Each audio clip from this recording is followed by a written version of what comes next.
Comfort. It is a sweet poison. Not with violence nor with tragedy does it claim its victims, but with softness and ease. It is the slow erosion of every quality that makes a human being capable of facing reality.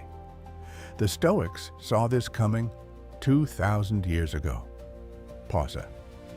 In the shadowed corners of an opulent room, the silence is suffocating.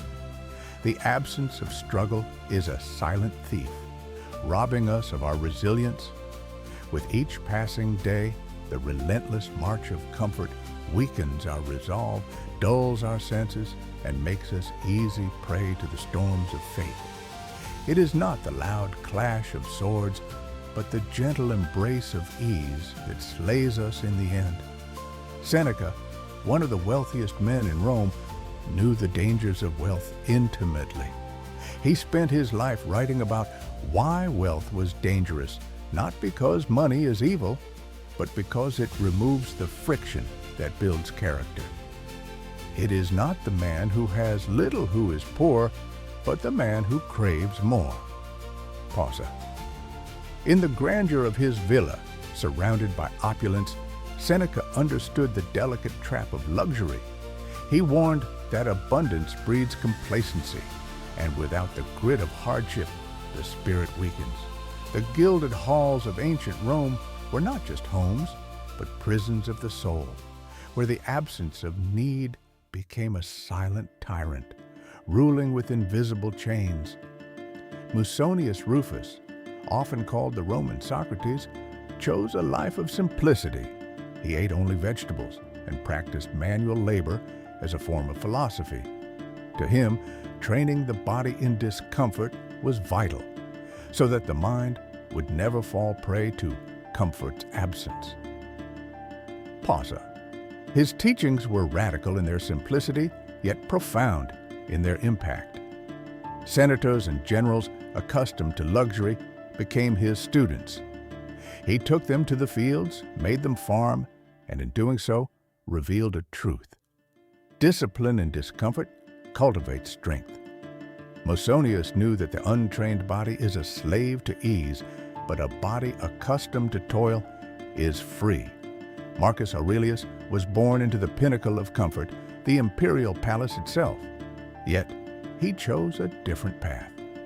During military campaigns, he slept on a soldier's mat, fasted regularly, and eschewed the excesses of imperial life.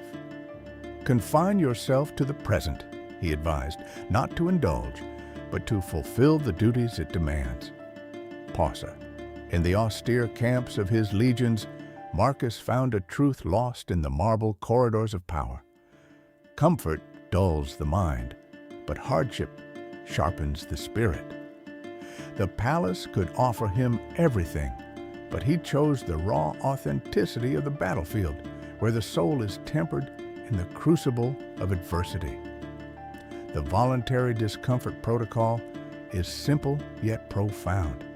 Once a week, remove one comfort deliberately, sleep without a pillow, skip a meal, embrace the cold of an unheated shower, walk instead of driving. Pausa. This is not to suffer needlessly, but to remind your nervous system that you are the master, not the comfort. In a world saturated with convenience, where distraction comes in the form of social media and infinite scroll, reclaim your sovereignty. The man who can choose discomfort cannot be controlled by its absence. This practice is a declaration of independence from the tyranny of ease. Each time you choose difficulty over ease, you add a stone to your internal citadel. Pausa.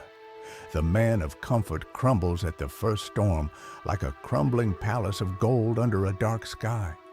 But the man of chosen hardship stands firm, not because he is inherently stronger, but because he has built his strength deliberately, one chosen difficulty at a time. In this fortress of discipline, built by hardship, you find a refuge against the chaos of fate. It is here, in this simple stone fortress on a hill, that the sovereign soul resides, unshakable and free.